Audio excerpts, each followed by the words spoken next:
진실 화해를 위한 과거사 정리위원회로부터 공식 발표가 날아든다. 동명목재 사건의 명예회복이 임박했다는 저희 KNN 보도 이후 진실화해위가 오늘 공식 입장을 발표했습니다. 진실과 화해위원회는 오늘 브리핑을 갖고 지난 1980년 국보위에 의한 동명목재 재산 헌납은 신군부가 사실상 강탈한 것이라고 밝혔습니다. 이른바 동명목재 재산 헌납 사건을 조사한 결과 신군부의 강압과 협박에 의한 재산 몰수였으며 이를 신군부가 헌납으로 위장했다는 것. 진실화해를 위한 과거사 정리위원회는 80년 국가보위 비상대책위원회에 의한 동명목재 재산 헌납 사건을 조사한 결과 국보위가 악덕기업주의 개인재산 몰수라는 사회정화 명분을 달성하려는 의도하에 자행됐으며 폭력적인 위법한 공권력 행사로 헌법상 기본권을 침해한 전형적인 사건으로 밝혀졌다. 아울러 진실화해위원회는 동명목재 사건의 진실이 규명됨에 따라 불법 구금과 가혹행위, 동명목재 사주들을 악덕기업인으로 매도하고 재산권을 침해한 점에 대해 피해자들과 그 가족에게 사과할 것을 국가에 권고한다.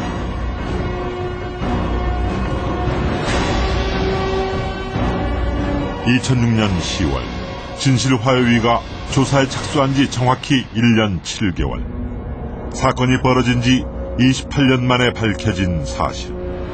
각 언론사들은 이날 진실화해위의 공식 발표를 앞다투어 비중 있게 보도했다. 감금하고 협박해서 재산을 강탈했다고 과거사 진실화해위원회가 발표했습니다. 진실화해를 위한 과거사 정리위원회는 지난 1980년 동명목재 재산 헌납 사건을 조사한 결과 당시 신군부가 동명목재 사주들을 반사회적 기업인으로 지목해 재산을 강제로 헌납받은 것으로 결론 내렸습니다. 지난 1980년 세계적인 합판 회사였던 동명목재의 전 재산을 신군부가 강제로 빼앗았다는 의혹이 28년 만에 사실로 확인됐습니다. 악덕기업과 악덕기업가란 누명을 벗은 한 개인의 명예회복뿐만이 아니라 80년대 급속히 내리막길을 걸었던 부산의 경제 위기론을 설명해줄 단비 같은 진실. 진실화해를 위한 과거사 정리위원회의 동명목재 재산 강탈 진실 규명. 28년이 지난 지금 우리는 과연 어떻게 그 사건을 재조명해야 할 것인가.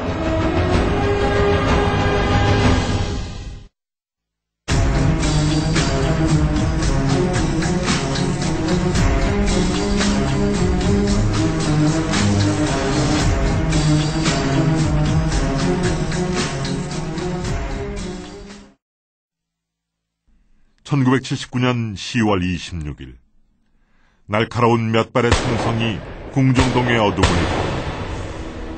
중앙정보부 부장 김재규가 박정희 대통령을 시해한 12.6 사태가 발발한 것. 대통령이 시해됐다는 소식으로 나라는 급속도로 혼란이 가중됐고 국민들 사이에서는 흉흉한 소문이 무성했다. 최규화 대통령 권한대행은 다음날 새벽 4시를 기해 전국에 비상계엄령을 선포한다. 박정희 대통령의 서거로 권력 핵심의 공백이 생기자 당시 국군보안사령관이었던 전두환을 위시로 한 신군부 세력은 군사반란을 일으킨다. 이른바 12.12 사태. 신군부 세력은 군의 지휘권과 국가의 정보기관을 실질적으로 장악한다. 곧이어 국가보위 비상대책위원회를 설치하고 공직자 숙청과 언론인 해직, 악덕기업 척결 등을 단행한다. 민주세력은 신군부의 권력 탈취에 강력하게 저항했다. 그리고 이어서 터진 5.18 광주 민중항해. 하지만 신군부 세력은 잔인한 유혈 진압으로 민초의 거센 민주화 바람을 꺾으려 했다. 국내외적으로 유혈 진압에 대한 비난이 거세게 일자 신군부는 이를 모면하고 권력 쟁취를 정당화하기 위해 혈안이 된다. 소위 사회 질서를 어지럽히는 대상을 제거하여 질서를 확립한다는 명목하에 사회정화 프로그램을 가동하며 그 제물이 될 대상을 찾아 나선 것이다.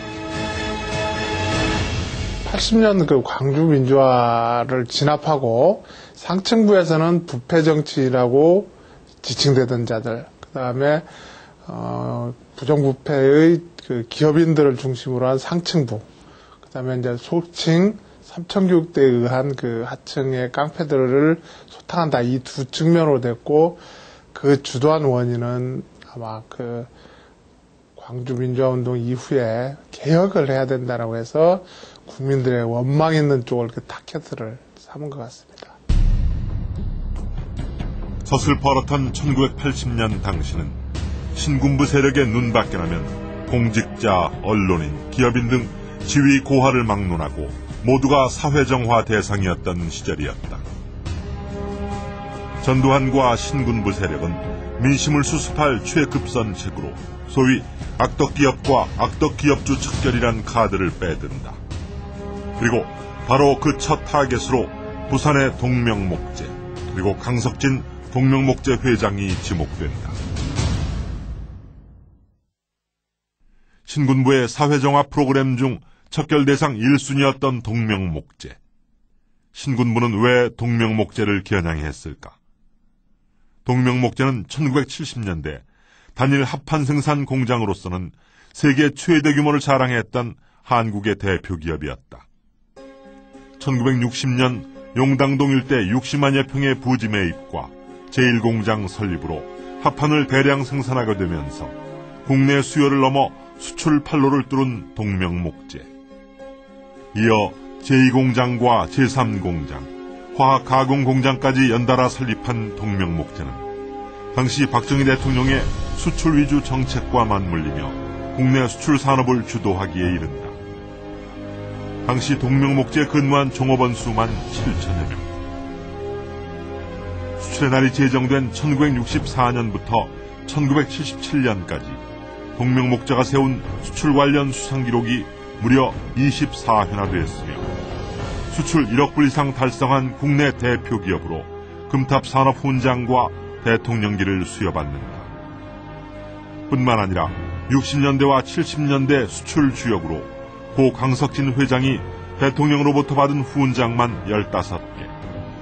동명목재는 그렇게 수출 최전선을 지키며 60, 70년대 한국 대표 기업으로 부상했다. 1968년도부터는 4년 연속 저희들이 수출 1위를 차지했습니다. 그래서 그 영광은 정말 대단했죠. 동명목재 상사라 그러면은 전국적으로도 대단한 위력을 발휘했습니다. 그 당시에는 그렇게 부산 시민은 물론이고 전국적으로 다 봐주고, 또한 저희들이 수출을 제일 많이 하고 또 저희들이 수입을 하는 외국 바이어들도 동명목재라고 하면 정말 알아주었습니다. 저희들이 총체적인 그때 수출을 했으면 저희들이 그 당시만 하더라도 단일 기업체로서 1억 불이라는 수출을 한다는 것은 상당히 힘이 들었습니다. 단일 종목으로서 종합 상사 같으면은 여러 가지 상품을 종합해가지고서는 수출을 했습니다만 저희들은 단일 종목이었습니다. 합판 하나로서. 이것을 1억 불 한다는 것은 그야말로 참 천문학적인 그런 숫자였고, 상상도 못할 그런 그 당시의 그 환경으로서는 생각하기 참 힘든 그런 성과였죠.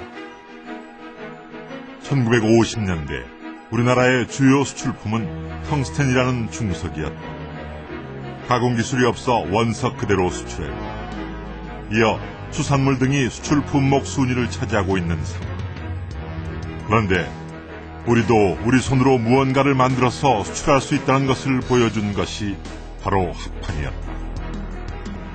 전 세계적으로 단일 기업으로서는 최대의 기업이었는데요. 1950년대에 상당히 급속도로 성장을 했는데, 기본적으로 보면은 이제 한국 전쟁과 전후 복구 과정에서 이제 수요가 활발했기 때문이죠.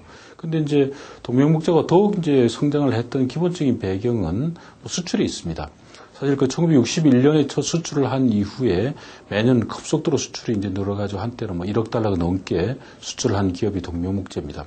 그런 의미에서 당시 우리가 1950년대는 대부분 광산물이나 수산물 같은 것을 수출하는 게 유일했거든요. 그런데 이제 동명목재가 처음으로 우리가 제조업을 통해 가지고 수출을 할 수 있다는 가능성을 열어보인 뭐 그런 기업이라고 할 수 있습니다. 그런 점에서 동명목재는 우리나라에서 수출을 통한 성장이라고 하는 것을 몸소 실천해 보인 가장 좋은 사례가 된다고 할 수 있습니다. 부산에 털을 내린 향토 기업을 넘어 60, 70년대 한국을 대표하는 기업이 부산에 있다는 시민들의 자부심 또한 대단했다. 그때는 어느 곳 못지않게 이 생활 자체가 활성화됐고 살기 좋아지 이곳이. 사실은 지금 현재 이런 상태가 과거에 동명목재가 있을 그 당시에는 어느 동 못지않게 제일 활성화된 동네입니다. 이 동네가 장사도 잘 되고 또 이제 그 새빵 뭐 이런 것도 참 잘 되어 있었고, 그래서 그때는 우리 자랑스럽게 동명목재가 여기에 공장에 있다는 게 자랑스럽게 이 주민들도 다 그렇게 생각했고, 또 모든 저 객지에 초는 사람들도 묵고 살기 위해서 보따리도 동명목재만 오면은 묵고 살 수 있다. 그런 식으로 활성화되었습니다. 전성기를 구가하던 60, 70년대 동명목재는 전국 10위권의 대기업이었고 부산 제1의 기업이었다. 본사가 있는 부산 남구 용당동을 비롯해 남천동, 학장동, 대저동, 범천동, 경남 창원시 내동 등 곳곳에 동명목재 계열사가 포진했으며 합한 사업이 번창하자 이후 중공업과 식품 분야, 해운업과 건설업으로 사업 분야를 확장하면서 동명목재 그룹을 이루게 된다. 당시 동명목재 산하업체에서 일하며 혜택을 받은 부산 시민만 어림잡아 수만 명으로 추산되며 1968년부터 1971년까지 동명목재는 4년 연속 수출 1위를 기록, 부산뿐 아니라 한국 경제의 거점이 되었다. 한참 동명목재가 성장할 당시 60년도 후반, 70년도 초반, 그때는 매일 신입 사원을 모집해도 모자랄 정도로 항상 모집 기회가 있었어요. 그때마다 이 회사가 얼마나 외부에서의 선망의 대상이었는지 회사 정문 앞에는 취업 희망자들이 인산인해를 이루었다 할 정도로 줄을 서서 기다리고 있었어요. 또 1962년 이후 부산 상공회의소 회장을 연임해 부산에 기반을 둔 기업이 원활히 경영할 수 있도록 지역 금융산업의 기반을 다진 것도 동명목재의 업적으로 꼽히고 있다. 1967년 부산은행 설립과 1973년 부산투자금융을 설립해 부산 기업의 성장에 디딤돌 역할을 하게 한 것이 바로 그것이다. 1969년엔 부산항 부두관리협회를 창설하고 이후 부산데파트의 개장과 1970년 부산수출정보센터를 설치하는 등 수출 제1기업으로 부산 경제발전의 원동력으로 거침없는 행보를 내딛었다. 동명목재 상사 창업주의자 목재왕으로 불리던 고 강석진 회장. 부산의 대표 기업을 키워낸 그는 부산 출생이 아닌 경북 청도가 고향이다. 1907년 오지의 산간마을에서 5남매 중 막내로 태어난 고 강석진 회장은 혹독했던 배고픔을 잊고자 15살이 되던 해 부산행을 감행한다. 그 후 일본인이 경영하는 제재소에서 사동으로 일을 하던 그는 5년 동안 열심히 모은 돈으로 1925년 가구업을 겸한 동명제재소를 만든다. 1930년 당시 부산에는 약 40여 개의 제재소가 있었다. 그중 한국인이 경영하는 곳은 단 2곳, 한국인 중에서도 가구업을 경영한 곳은 동명제재소가 유일했다. 최고의 품질이 아니면 가구를 팔지 않았던 그의 철저한 장인 정신이 입소문을 타자 제재소는 번성했다. 해방 직후 가구업에 이어 목재업으로 사업을 전환하면서 합판 제작 기술을 터득한 고 강석진 회장은 1949년 합판 공장을 세우고 한국전쟁 이후 복구에 필요한 합판을 조달하기 시작했다. 전후 재건이 본격화되던 1957년 이후 합판 판매가 급증하면서 40여 년 만에 부산의 제1기업가가 된 고 강석진 회장. 수출의 원동력은 바로 세계 최고의 품질을 만든다는 자부심에 있었다. 합판도 다른 사람보다 더 좋은 거로 갖다가 설레요. 목재도 여러 가지 종류가 있습니다. 나도 그 좀 아는데 어떻게 침목이라고 받아오면 말이에요. 침목하고 침목 아닌 것들 그걸 다 콤비네이션을 해가지고 그거가 치는데 어디라도 세계 어디 가더라도 우수한 제품 만든다. 이런 확고한 자기의 신념 있고 진념이 있었어요. 그래서 되는 겁니다. 타고난 것보다가 고집세고 한 가지만 쫙 하는 거예요. 그래서 그렇죠. 아니, 타구를 하는 것보다가 그래 연구를 하는데, 딴 것 기회 안 들려요. 그것만 해요. 그래서 그렇죠. 여러 가지 했으면 안 되지. 동명목재가 부산시 용당동으로 이전한 1960년대는 국가정책의 모든 초점이 경제에 맞춰지던 시기였다. 고 강석진 회장은 수출을 통한 성장을 모토로 버려진 해안지대였던 용당 일대를 개간하고 축대를 쌓아 세계 최대 규모의 합판 공장을 건설했다. 공장 용지와 맞닿은 바다는 방파제를 만들어 수입 원목을 저장하는 저목장으로 활용하는 등 합판 제작에 필요한 모든 시설을 구비한 지 3년 만인 1963년 그렇게 용당동 시대를 활짝 열었다. 그는 살아생전 자신을 기업가로 키워준 부산에 대한 고마움과 애정을 자주 언급했다고 한다. 사업이 궤도에 오르기 시작하자 고 강석진 회장은 이제 부산을 위해서 자신이 무엇을 해야 할지 치열하게 고민했다고 한다. 주위에서 본사를 서울로 옮겨 활동 영역을 더 넓혀야 한다고 권고하기도 했지만 요지부동 전혀 귀 기울이지 않았다고 한다. 자수성가를 했는 거죠. 그래 기업체로 만들고 나니 1억 불 수출이 됐잖아요. 그 당시에 우리가 수출이 제일 그 목표로 해가지고 박 대통령이 그럴 텐데. 그러니 자연히 그 회사 자체가 있는 자체가 말이요. 부산을 위해서 얼마나 도움이 되겠습니까? 그러니까 그건 그렇고 구체적으로 그거는 말이요. 상공에서 회장되고 나서 상공회에서 건물로 갔다가 새로 말이요.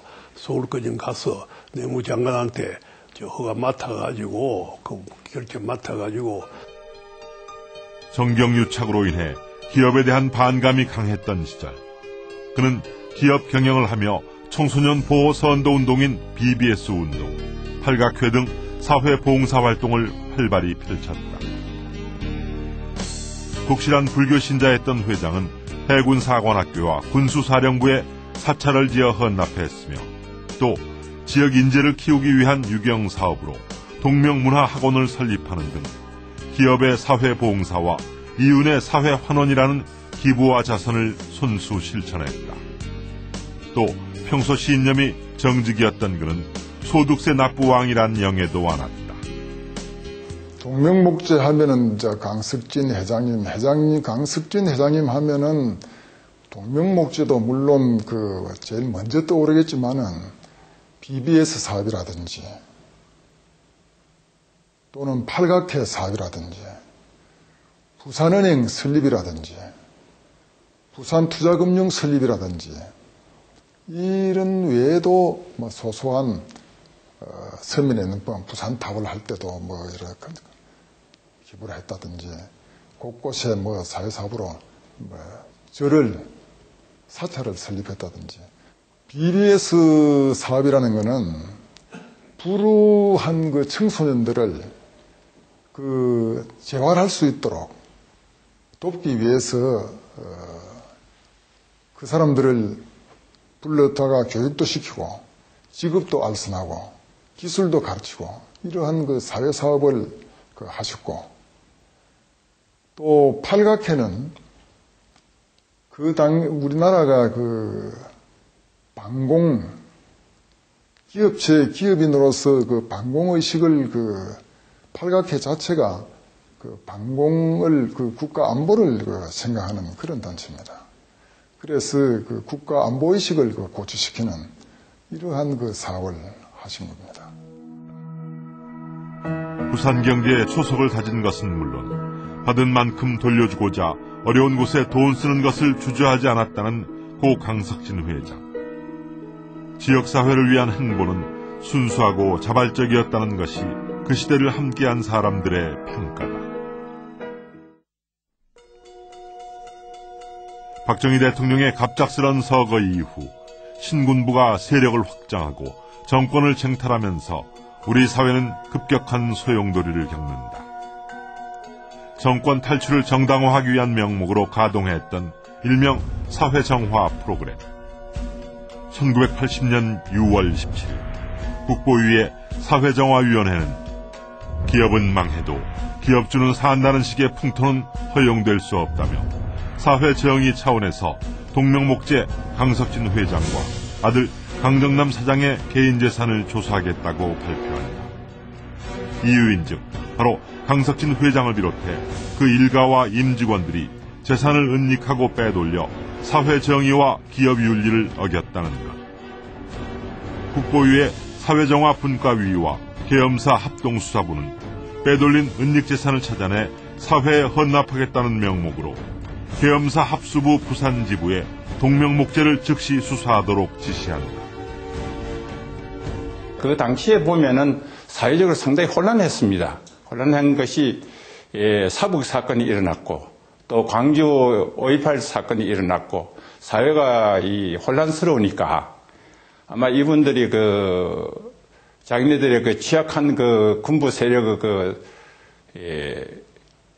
약점을 커버하기 위해서 무언가 이 사회적으로 이 하나를 정신을 통일시킨다 할까, 국민을 통일시켜 방향을 바꿔야 되겠는데 그 시점이 결국은 동명이 선택이 안 됐겠느냐.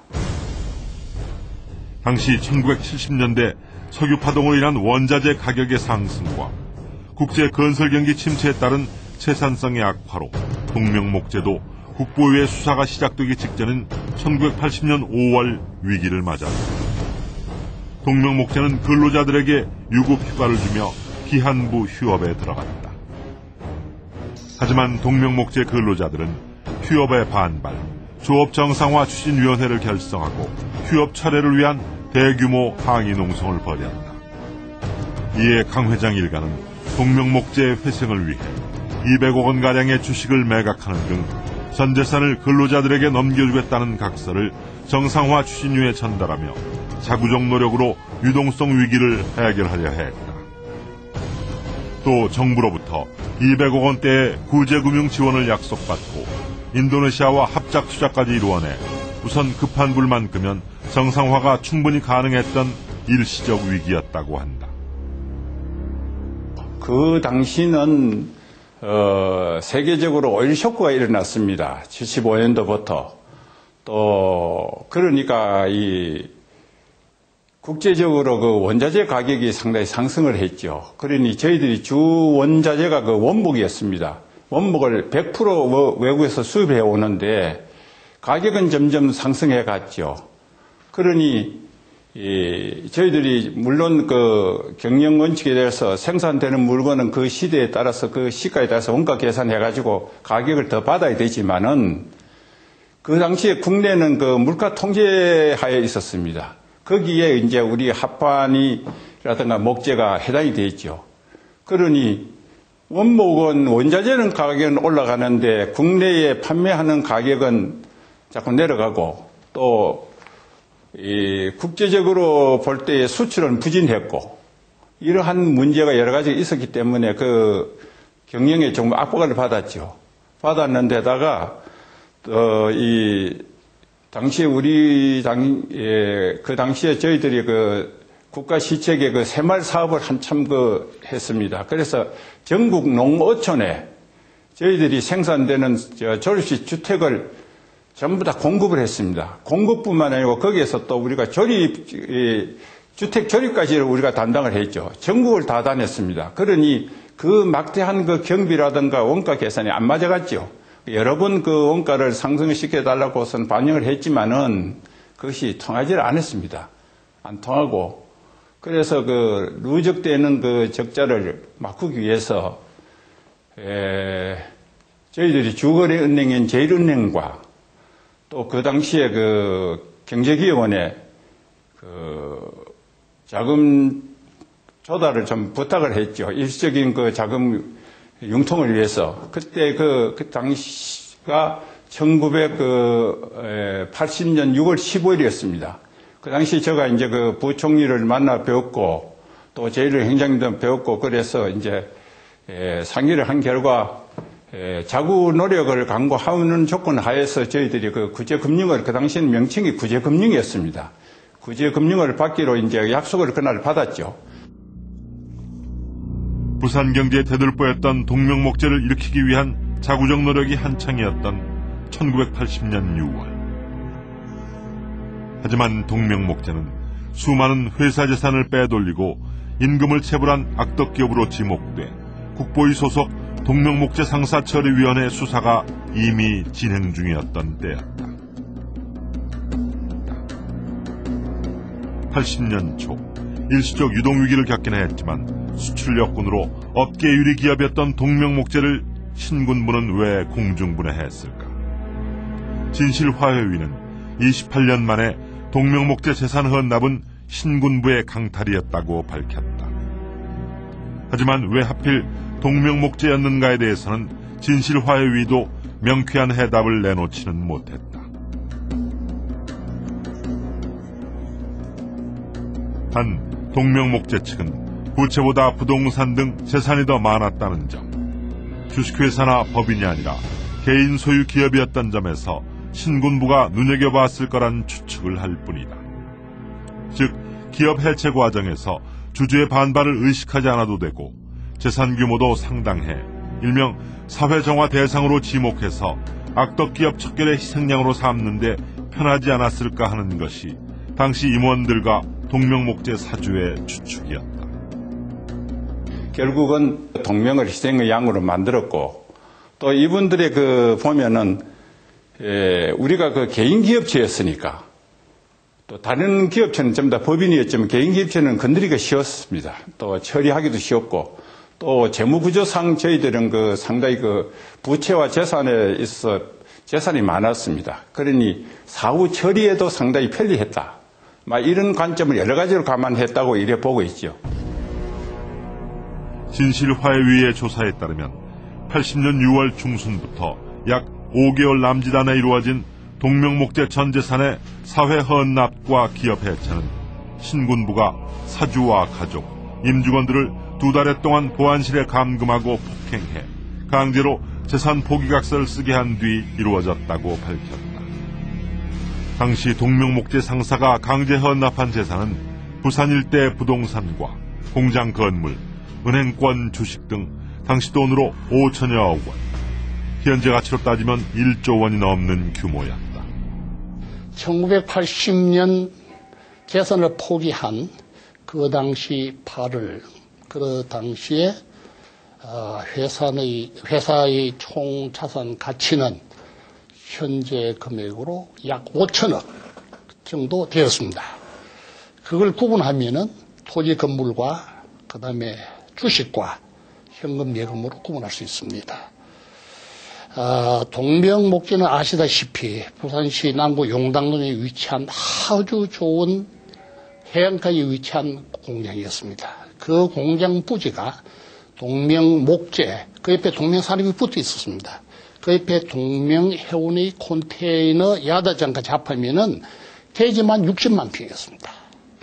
부산시 남구 남천동에 아주 요지에 12,000평의 대지를 가지고 있었고, 그 다음에 기타 계열사들이 32만 평을 가지고 있어서 전체 토지가 125만 평이었습니다. 당시 한국토지개발공사가 부산 그 동명목재 그 일원의 대지, 건물, 그걸 525억에 뺏어갔습니다.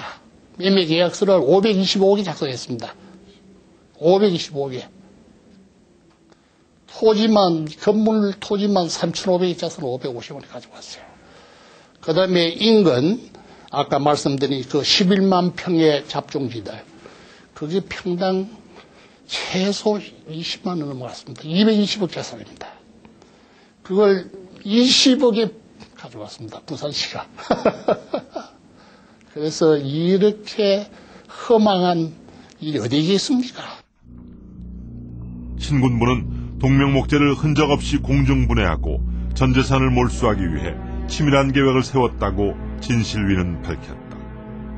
애초 재산을 숨긴 악덕 기업으로 몰아 사회적 여론을 모으고 기업 해체의 정당성을 찾으려 했던 신군부는 적법적 절차 없이 바로 인신구속에 들어간다. 또 동명목재 임직원들을 강제 연행한 후에는 사주들의 은닉재산을 밝히라며 감당하지 못할 폭행 고문 행위를 일삼았다고 한다.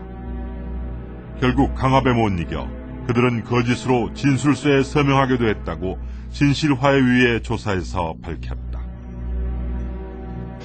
저는 1980년 6월 20일 날 국보위 부산지소에 임명됐습니다. 보안대 지하 감방이죠.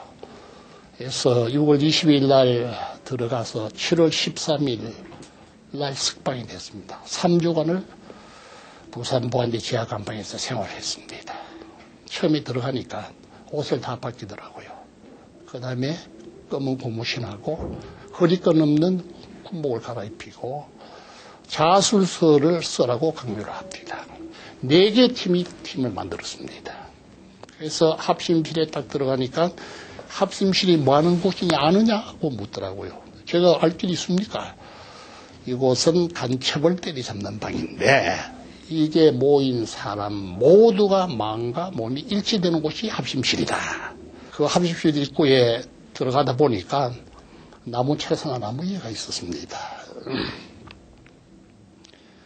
그 나무 의자에 앉히더니 이 두 발을 묶고 두 팔을 나무에 묶었습니다. 하면서 전기 스위치에다가 연결시켰어요. 그래서 한수가 하는 이야기가 김정은이 똑똑히 봐. 이것이 전기 고문이야. 만약에 네가 살아남더라도 전기 고문을 당하면은 병신이 돼서 나갈 거야.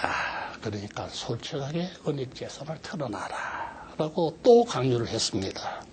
그 가보니까 온 사람들이 엉덩이에 멍이 들고 차마 서로가 서로의 그 몸을 볼 수 없는 그런 지경이었습니다. 예, 다 당했습니다.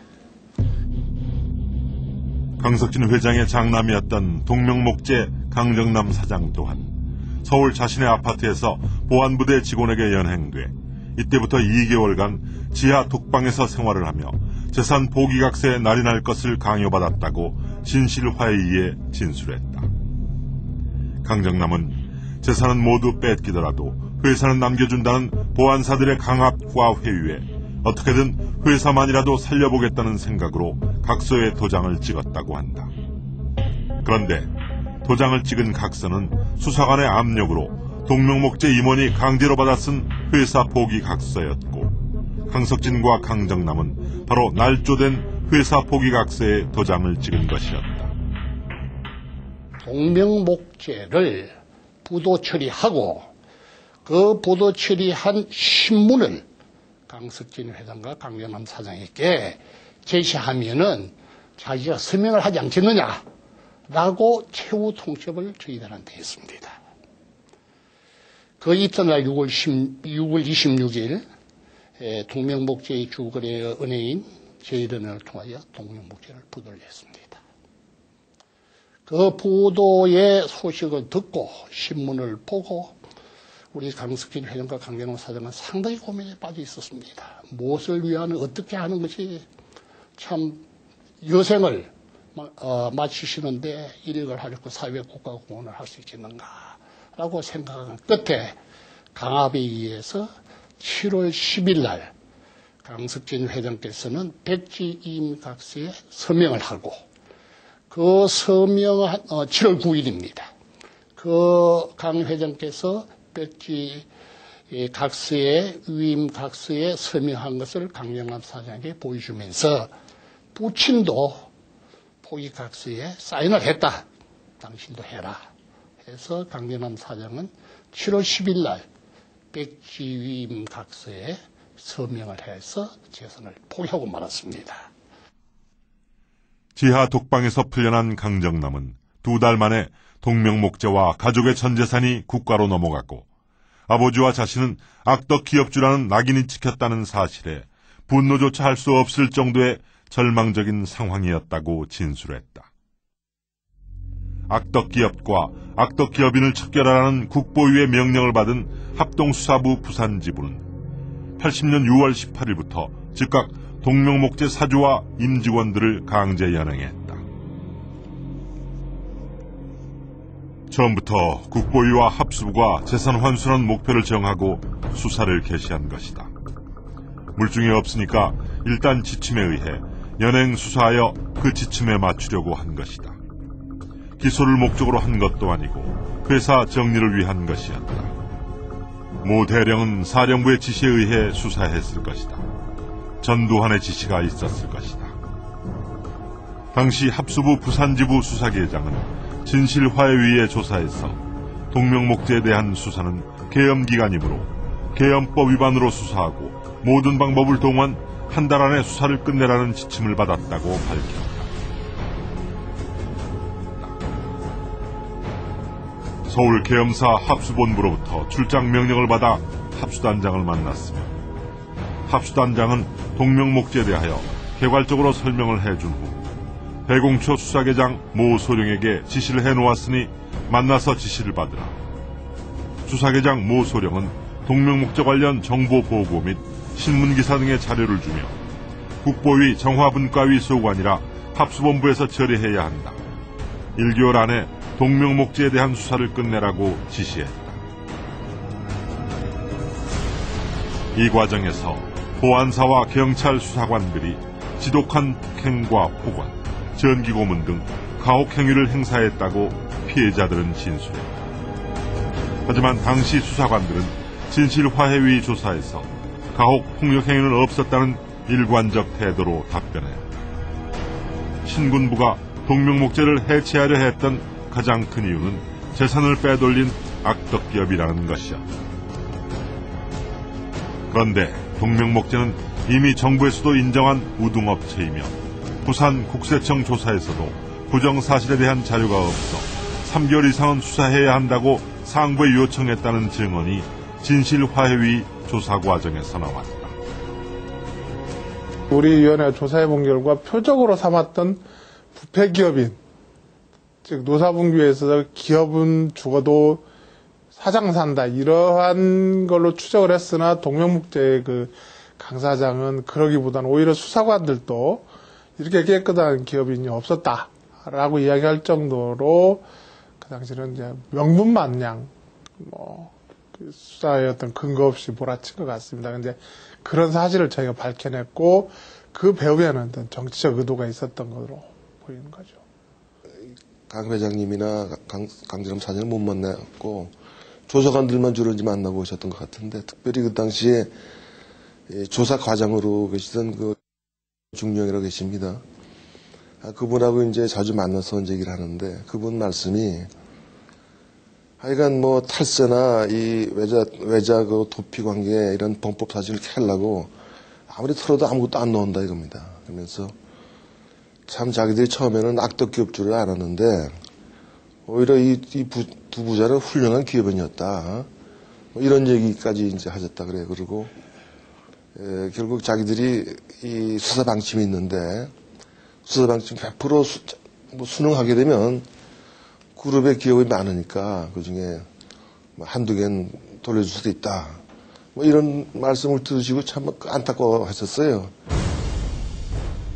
하지만 보안사에 감금되고 약 열흘 뒤 동명목재는 최종 부도 처리되고 다음날 국가 환수 조치가 발표됐다.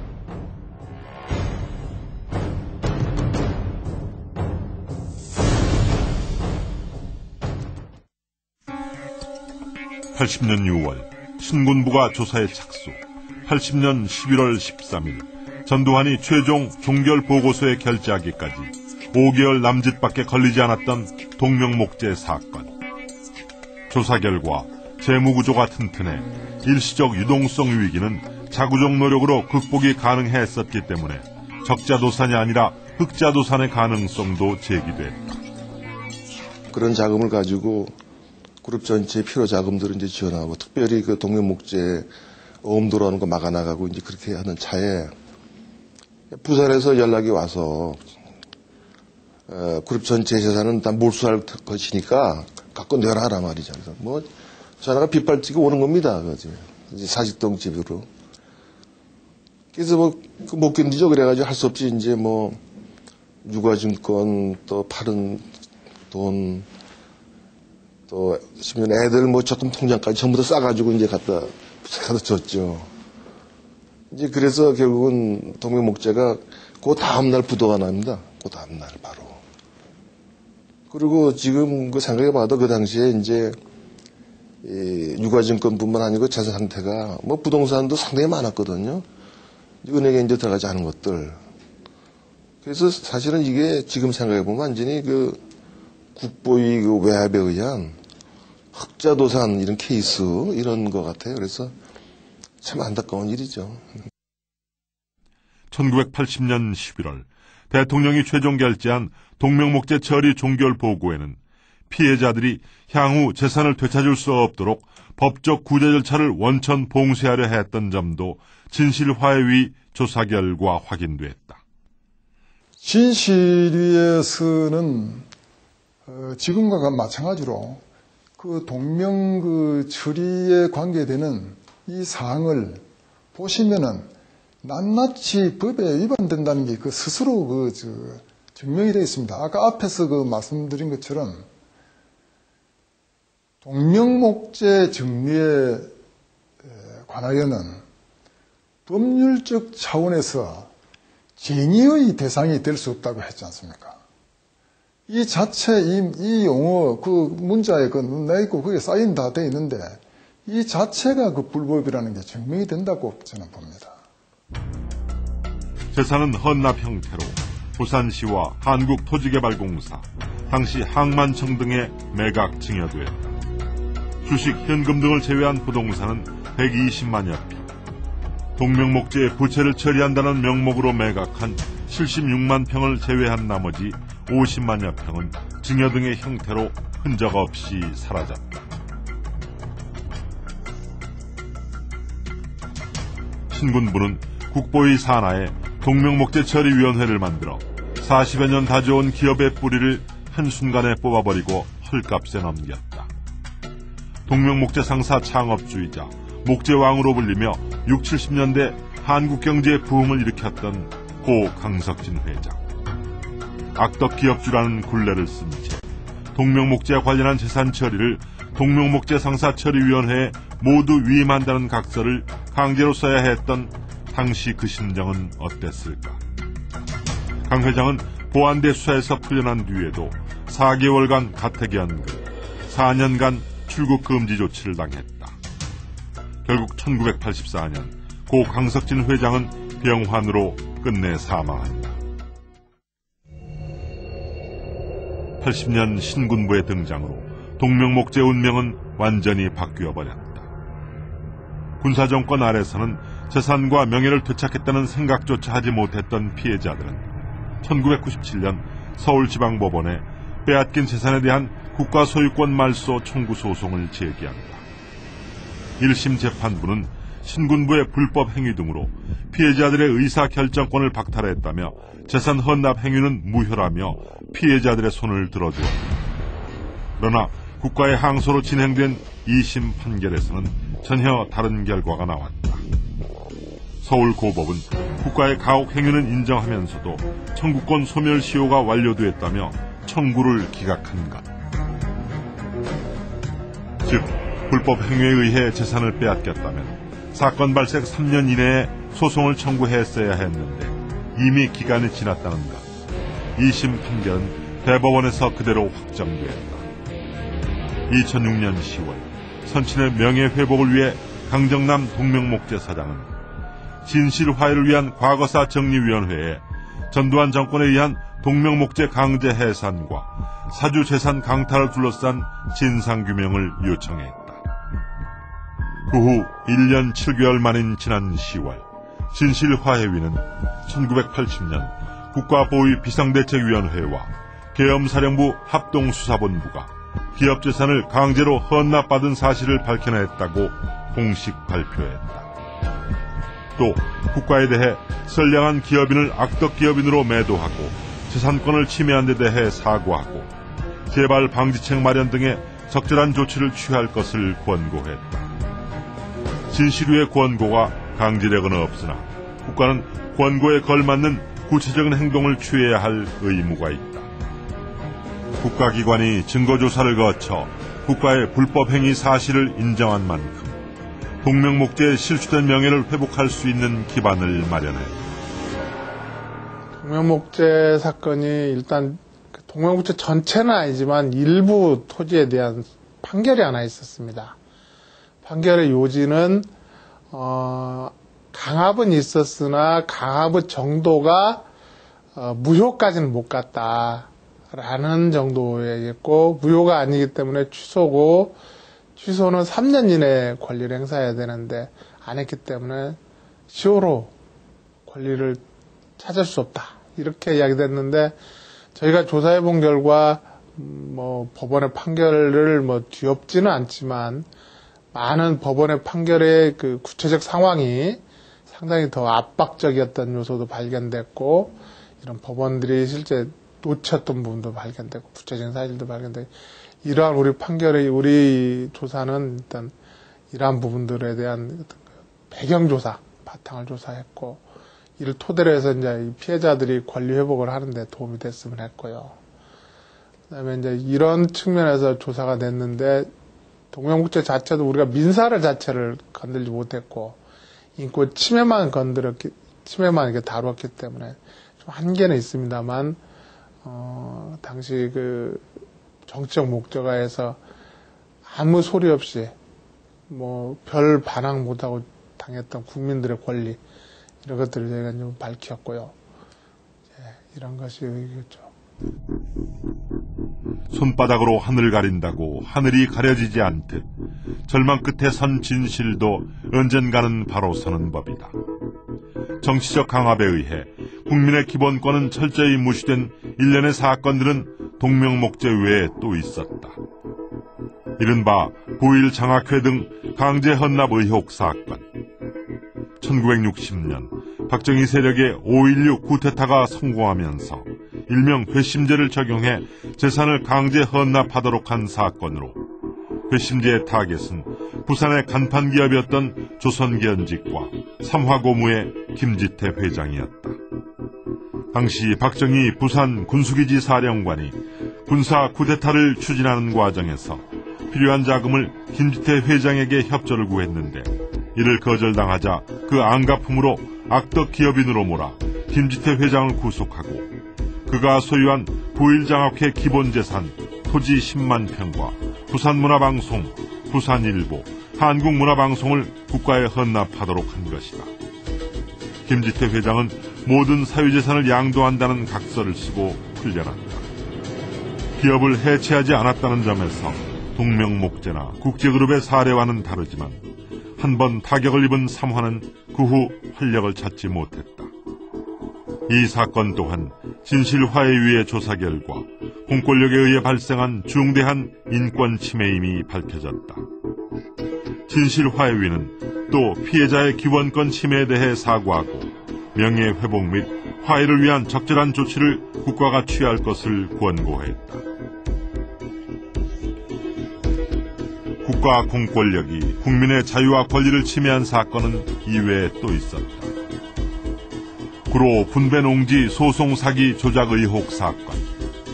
이미 농지 분배 판결이 났음에도 불구하고 국가가 그 땅에 공단 조성을 위해 농민들을 소송 사기로 유죄 판결을 내리고 땅의 권리를 포기하도록 한 사건으로, 이 또한 2008년 7월 8일 진실화해위 조사 결과 국가가 공권력을 부당하게 남용한 사실이 밝혀졌다.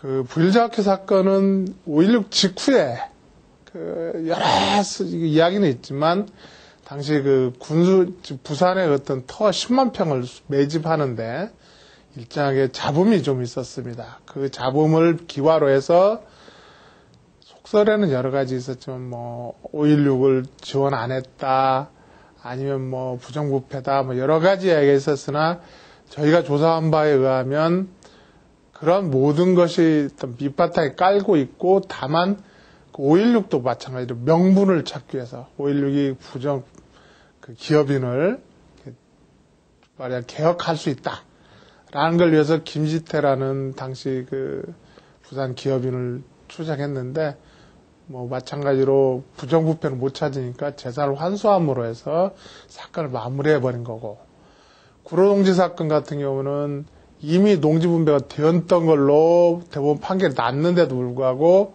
구로공단에 약 한 10만 평 되는 땅을 뭐 형사 소송 사기를 했다라고 해서 약 200여 명을 압박을 가하고 소송을 포기하게 하고 소송 사기로 몇십 명을 유죄 판결을 내서 그걸 기화로 다시 그 대법원 판결을, 민사 판결을 재심을 통해서 뒤집어버린, 가지고 10만 평이 완전히 뭐 자기가 소송 사기범으로 씌워지고 땅도 빼앗기고, 지금까지도 그 사건이 그냥 그 사람들은 그 억울한 상황에 있는 거죠. 그런 것도 저희가 밝힌 거고요. 저희가 뭐 이 밝힌 사건은 무수한 그 우리나라 발전에 많은 희생들이 있었고, 희생은 저희 위원회에서 밝혀본 거는 인권 침해, 그 다음에 그 정치적 의도, 이런 것들이 아주 복잡하게 엉켜 있었다라는 것을 밝힌 거죠. 개인의 자유와 권리, 나아가 국가 경제를 책임진 기업과 기업인을 공권력과 정치적 논리로 흥망성쇠를 좌우할 수 있었던 시절. 굴곡진 시간을 지나며 사건들은 사람들의 기억 속에서 서서히 사라졌지만 그 후유증은 지금도 우리 사회에 깊숙이 뿌리박혀 있다. 지난 연말 부산 상공회의소에서는 진실화해위에 동명목재 진실규명을 기념하는 추모 포럼이 열렸다. 고 강석진 회장과 동시대를 살았던, 또 그를 기억하는 부산의 원로 경제인도 대거 참석했다. 이 자리에 모인 많은 부산 원로들은 60, 70년대 당시 수출의 최전선에서 한국 경제와 부산 지역 경제를 이끌었던 동명목재의 활약상을 회상했다. 부산의 10대 수출 상품을 살펴보면 1960년대부터 1970년대 후반까지 합판이 최상위를 차지했다. 그 시대는 합판의 시대요. 그것은 곧 동명목재의 시대였으며 동명목재의 시대는 부산의 시대였다. 그 당시 이제 그 합판이 한때 이제 최정점에 올라갔을 적에 13.2% 수출했거든요. 13.2% 같으면은 오늘날에 뭐 자동차, 아까 제가 말씀드렸습니다만은 자동차, 철강, 반도체, 그다음에 LCD 이런 정도만이 우리나라에서 그런 어떤 비율을 가질 수 있는 거죠. 동명목재가 가장 호황을 누렸던 1972년엔 우리나라 전체 수출에서 부산이 26.2%를 차지했다. 이는 오늘날 부산이 가지고 있는 어떠한 경제 수치로도 넘을 수 없는 선으로 전무후무한 기록. 부산의 제조 생산액 증감률을 보면 60년대 정점을 찍은 것이 바로 목재로, 합판이 몰락하자 생산 증감률이 급락했다가 80년대 초 신발로 부흥을 맞았다. 하지만 80년대 후반부터는 끝없는 추락을 계속하고 있다. 동명목재의 몰락이 부산의 기업을 둔 제조업체들의 몰락임을 고스란히 증명하는 것이다. 제조 생산액이 급감하자 부산의 제조업 종사자 수도 80년대 이후 급격한 하락 곡선을 그린다. 50년대 이후 합판 산업과 신발 산업이 전성기를 맞던 시절 부산의 유입 인구도 크게 증가했지만 1980년대 중반을 기점으로 인구도 크게 줄어들었다. 생산도시에서 소비도시로 구조가 바뀐다. 동명목재의 도산은 이렇듯 부산의 경제 상황에 후폭풍을 일으켰다.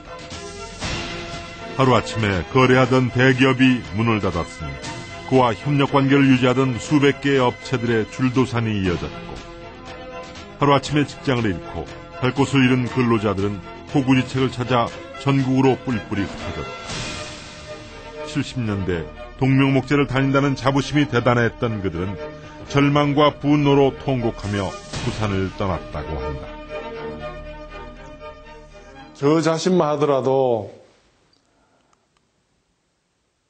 이 기업은 성장성 면에서나 모든 면에서 영원할 거라고 생각을 하고, 여기는 내 천직이고 또 내 개인의 회사와 같이 생각을 하면서 화려한 꿈을 꾸었어요. 다들 마찬가지죠. 그러나 어느 날 갑자기 기업이 해산이라는 그런 청천벽력 같은 것을 맞고 보니, 뒤돌아보니 남은 건 아무것도 없었어요. 참 실직하고 돌아오는 가장을 쳐다보는, 안쓰럽게 쳐다보는 가족들밖에 눈에 안 들어오더만요. 동명사태를 지켜보던 부산에 털을 내린 기업들은 보따리를 쌌다. 서울로 본사를 옮기고 정부와 원활한 관계를 유지하기 위한 물밑 작업도 진행했다. 동명목재와 함께 5공화국 시절 최대의 희생양인 국제상사까지 쓰러지면서 결국 부산 경제는 회복이 어려울 정도로 내리막길로 들어섰다. 기본적으로 이제 부산 경제에 미친 영향은 결국 이제 제조업 시대의 어떤 하락 내지는 추락이 시작됐다, 이렇게 얘기할 수 있습니다. 저희들이 이제 우리나라 제조업에서의 어떤 고용자 수율을 쭉 부산에서 이렇게 검토를 해보게 되면은 1978년에 하나 피크가 되고, 그다음에 1987년경에 피크가 됩니다. 근데 1978년경의 피크는 되게 이제 신발이고요. 1978년은 이제 합판이거든요. 그러면서 이제 합판 산업의 몰락이 부산의 제조업의 몰락을 가져오고, 또 신발 산업의 몰락이 부산의 제조업의 침체를 가져오는 이런 두 개의 계기로 진행이 됐거든요. 근데 그 이후에 이제 그것을 대신할 수 있는 다른 산업들이 등장하지 못했다는 점에서 합판업